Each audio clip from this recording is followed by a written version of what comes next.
Já de volta aqui com o TV Mar News e a gente confere os principais destaques dessa manhã lá no portal Gazeta Web. Vamos acessar www.gazetaweb.com e a gente vê aqui os principais destaques. Olha só, vídeo explosão de fogos de artifício durante carreata deixa 24 feridos, a gente já mostrou a vocês. Nota 0, em partida sem brilho e emoção, CRB e Cruzeiro empatam sem gols no Rei Pelé. Ônibus caiu de ponte. Polícia vai fazer reconstituição do acidente nesta quarta-feira. Autoria desconhecida. Jovem é morto a tiros após suspeitos cercarem sua casa lá no Benedito Bentes. Condutor ficou ferido. O carro colidiu em árvore no canteiro central da Avenida Durval de Góes Monteiro. 5-1 em grande atuação. CSA atropela o Confiança e se aproxima do G4. Mais destaques sobre esporte vocês conferem daqui a pouquinho lá no canal Esporte com Viderlan Araújo. Despedida, vítimas de acidente com ônibus são sepultadas no interior de Alagoas. Armas apreendidas, dupla morre em troca de tiros com a polícia em Teotônio Vilela. E a gente vai seguindo aqui com outros destaques, é só você acessar Alagoas para o Futuro. A empresa vai lançar guia para pós-pandemia aqui em Alagoas. O lançamento será nessa quarta-feira através da plataforma da empresa. Vamos acessando aqui, abre aí essa matéria, inclusive, que a gente chamou. O lançamento já aconteceu durante aqui também o programa TV Mar News, a gente leu para vocês. Alagoas para o Futuro, a agência de inovação Mescla, na verdade, né? Vai lançar nessa quarta-feira o projeto Alagoas para o Futuro. O estudo visa propor caminhos que possam ajudar o Estado a construir alternativas para enfrentar a realidade pós-pandemia da Covid-19. A ideia é disponibilizar gratuitamente um documento orientador para ser utilizado pelos setores público e privado e sociedade civil a fim de ajudar na construção de um futuro desejável aqui em Alagoas. Esse evento, inclusive, está acontecendo agora e está sendo transmitido ao vivo lá no portal Gazeta Web. Vamos acessar, então, para mostrar ao pessoal como é que está acontecendo esse evento. Olha só, já acontece, então já está logo aqui abaixo para você que de repente tem interesse. Acessa lá e a gente vai acompanhar um pouquinho desse evento que está sendo transmitido lá no portal Gazeta Web.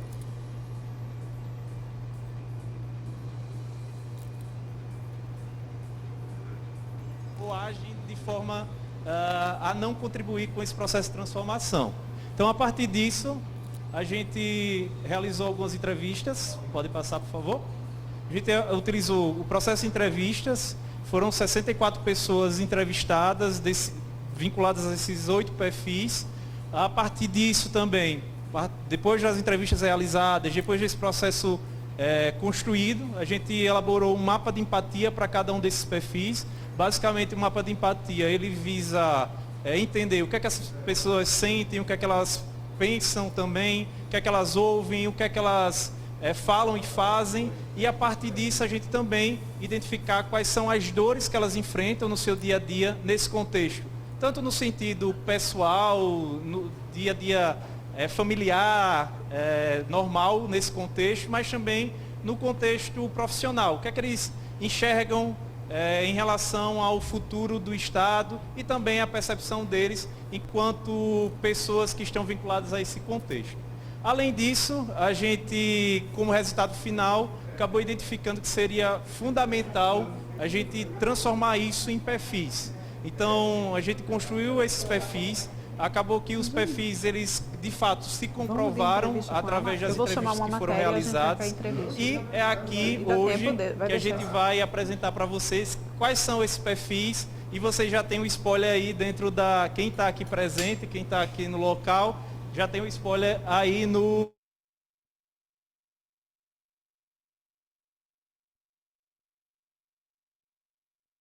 Pode passar? Primeiro, é o iniciador. Então, esse iniciador é uma pessoa que normalmente é a primeira pessoa a colocar os projetos para rodar, é aquela pessoa que tem a ideia, que vai em busca das pessoas que podem fazer com que aquela ideia vá para frente e, consequentemente, ele fica feliz, né? Porque o projeto que ele idealizou, o projeto que ele teve os primeiros contatos, as primeiras abordagens, acabou indo para frente. Depois temos o influenciador, e é muito importante aqui, pessoal, citar que influenciador não necessariamente é aquele cara que está nas redes sociais fazendo engajamento de algum tipo de ação específica, algum projeto que ele pense. Mas também micro-influenciadores, pessoas que não necessariamente estão nas redes sociais, estão publicando isso, mas do seu modo, elas vão estar influenciando pessoas a algo maior. Pode passar? O executor também, que o próprio nome já diz, é aquele cara que coloca a mão na massa, que faz o negócio girar. Normalmente, ou ele deu início, ele está lá com o iniciador no processo de construção, mas também ele pode vir depois e fazer a coisa acontecer. Pode passar? O decisor é aquele cara que toma a maioria das decisões envolvidas dentro da gestão pública, dentro de uma empresa. Então, é aquele cara que a última cartada normalmente é dele. Pode passar? O articulador é aquela pessoa que faz com que o projeto, com que a ideia, ele possa ter acesso a mais pessoas possam se engajar dentro desse processo. É a pessoa que vai costurando. Vocês acompanharam aí, então, né, um pedacinho aí desse projeto que está sendo realizado, lançado hoje, inclusive, Alagoas para o Futuro, muito importante, inclusive, para que os setores público, privado e a sociedade civil, de forma geral, não fique perdida, né, nesse pós-pandemia. A gente, é tudo tão novo para a gente fica meio que sem saber o que é que vai fazer amanhã. Não é isso, Jamile? Bom dia para você. A gente já aqui sentado, posicionado no estúdio para receber Jamile. A gente está meio que perdido, né? A gente percebe isso, tanto empresários quanto a sociedade civil de forma geral, setor público e privado. Importante a gente ter pelo menos um documento que ajude a gente a tomar o norte nessa situação, né? Isso, Polane. Bom dia a todos e a todas. É uma situação nova para todo mundo, né? Apesar da gente já estar nisso há 9 meses. Pois é. Né? O decreto que inviabilizou algumas atividades, inclusive as escolas, né? Eu lembro que o último dia de aula dos meus filhos foi dia 16 de março. E de lá para cá, a gente teve aulas online, uma novidade para todo mundo. E se não forem projetos como esse, a gente continua perdido. E a gente torce para que o ano que vem as coisas já voltem ao normal, né? Ao normal que a gente conhece. A gente quer respirar, né, um pouco. Exatamente. Muito bem. Jamile, hoje a gente trazendo aqui para o nosso estudo, nosso quadro Direito e Cidadania, né, para a gente falar um pouco sobre eleições. Terminaram, mas os deveres do eleitor ainda não. Na semana passada a gente falou sobre os deveres dos candidatos, mas a gente também tem deveres para os eleitores, não é isso? Bom dia mais uma vez.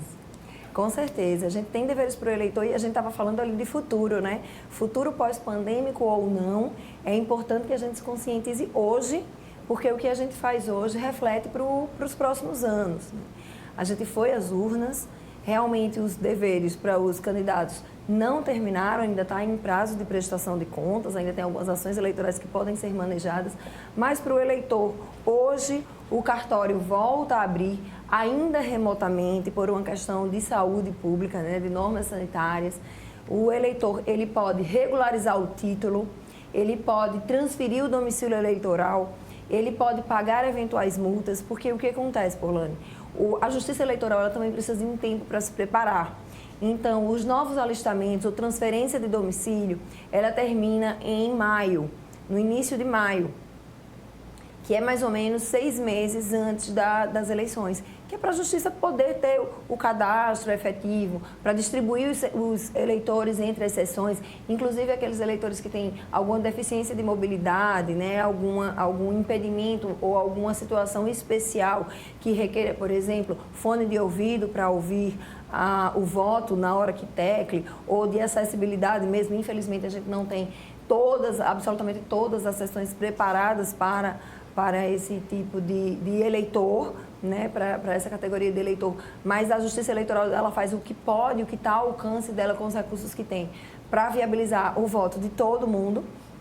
Então, a Justiça Eleitoral precisa disso, ela fecha o que a gente chama de alistamento eleitoral e ela reabre após a eleição. Então, hoje, dia 9, os cartórios estão reabrindo e a gente com uma novidade também.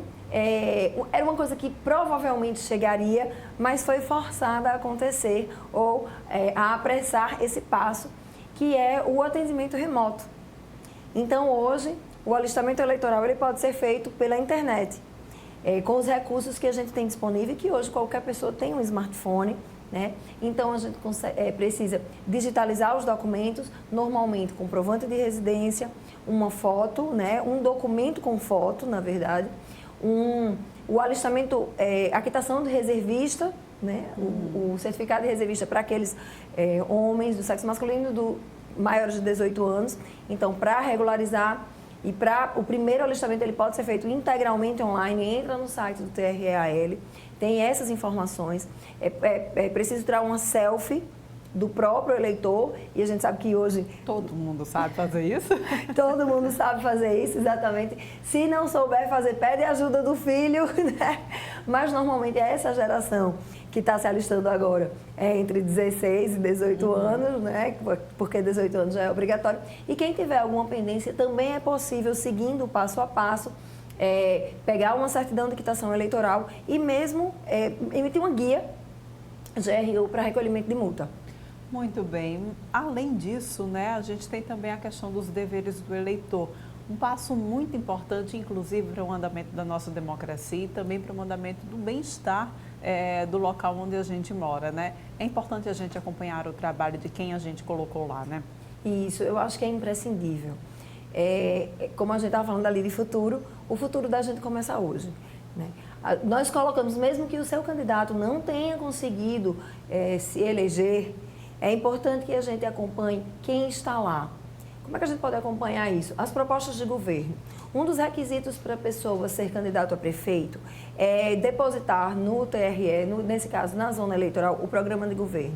O programa de governo diz ali as promessas, mas não promessas em sentidos abstratos, promessas mesmo, olha, eu pretendo investir nisso, eu pretendo investir naquilo, eu tenho esse projeto, eu tenho aquele outro. É importante que o eleitor veja quais são os projetos viáveis. Às vezes a gente vê algumas promessas que você sabe que não vão sair do papel, porque às vezes fisicamente impossível, tecnicamente, ou é muito, muito caro, é muito recurso para aquele tipo de cidade. Mas tem projetos básicos que a gente sabe que pode acompanhar e deve fiscalizar. E também a gente tem que se lembrar em quem a gente votou para a Câmara de Vereadores, né? Para os nossos representantes, eu sempre bato nessa tecla. Os nossos representantes na Câmara de Vereadores são advogados que nós constituímos para estar lá, né, para estarem lá falando por nós. Então é importante. Aquele vereador permaneceu no mesmo partido? As posições que ele toma na Câmara de Vereadores são condizentes com o que ele propôs durante a campanha? Até para a gente cobrar daqui 4 anos, a gente pensa que 4 anos é muito rápido, mas 4 anos passa muito, muito rápido. A gente pensa que 4 anos é muito demorado, mas 4 anos passa muito rápido. Então, um dos deveres do eleitor, e um direito também como cidadão, é acompanhar, é fiscalizar, é cobrar, é ficar atento aos órgãos de controle. A gente tem hoje determinações que todas as despesas e contratações da administração pública elas sejam incluídas no portal da transparência. O portal da transparência é um programa que você pode baixar em planilha de Excel.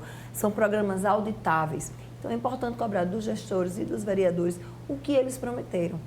Pois é, e não tem desculpa, né, Jamile? Está tudo muito acessível para todo mundo, o portal é fácil de utilizar também, é só você acessar e também acompanhar a atuação, como você bem disse, dos vereadores. Gente, a Câmara dos Vereadores, não só aqui em Maceió, a Câmara dos Vereadores em qualquer lugar, a Assembleia Legislativa também, é livre acesso da população. Vocês podem, inclusive, entrar lá e acompanhar as sessões para ver se, de repente, aquele vereador que você elegeu, ou caso você não tenha conseguido, ele não tenha conseguido ser eleito, acompanhar a atuação de cada um e, de repente, até você ver com qual daqueles que está ali lhe representando mais se enquadra no seu perfil, mais se enquadra nas propostas que você gostaria para a nossa cidade também.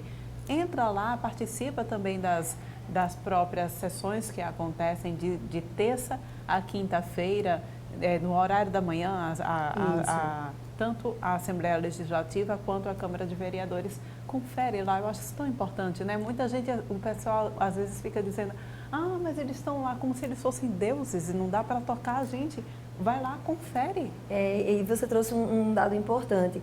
Os vereadores são servidores públicos. Na acepção da palavra, eles servem realmente ao público, né? Eles precisam servir a nós, cidadãos, que os colocamos lá, mesmo que não tenha sido exatamente aquele quem você elegeu.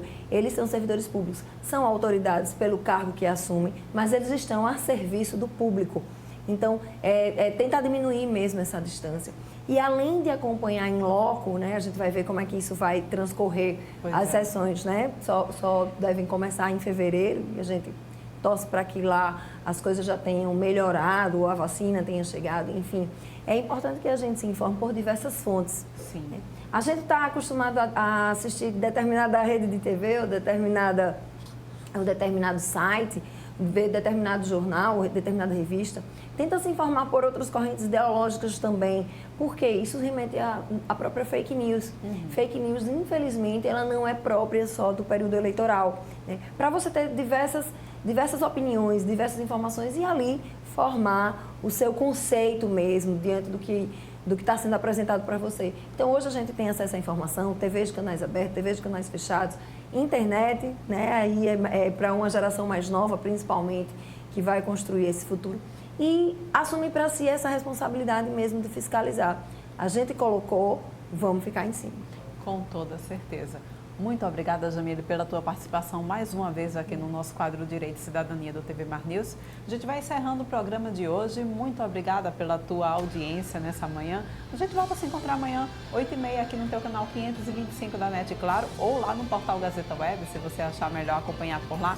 Também tem o aplicativo da TV Mar, viu? Daqui a pouquinho, seguindo aí a nossa programação, vem um programa Bem Assim com Mara Almeida. A gente volta a se encontrar amanhã. Um beijo grande até lá. Vamos subir as letrinhas comigo? Sobem as letrinhas.